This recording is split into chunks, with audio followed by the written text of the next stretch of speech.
தாய் தமிழ் உறவுகளுக்கு வணக்கம். தமிழக வெற்றி கழகத்தில் கோஷ்டி பூசல் அடிதடி. தமிழக வெற்றி கழகத்தில் கோஷ்டி பூசல் அடிதடியில் முடிந்தது என்ற தலைப்பில் இந்த காணொளியை காண்கிறோம்.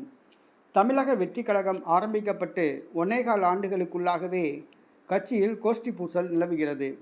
கட்சியில் சாதி பார்த்து பொறுப்புகள் நியமிக்கப்படுகின்றன, பணம் வாங்கி கொண்டு பொறுப்புகள் போடப்படுகின்றன என்று குற்றச்சாட்டுகள் பலமாக வலுத்துள்ளது.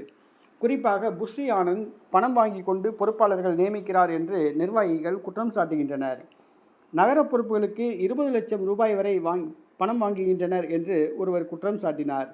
இந்த குற்றச்சாட்டு விஜய் விசாரித்து வருவதாக கூறப்படுகிறது. ஆனால் உண்மை நிலவரம் என்னவென்று தெரியவில்லை.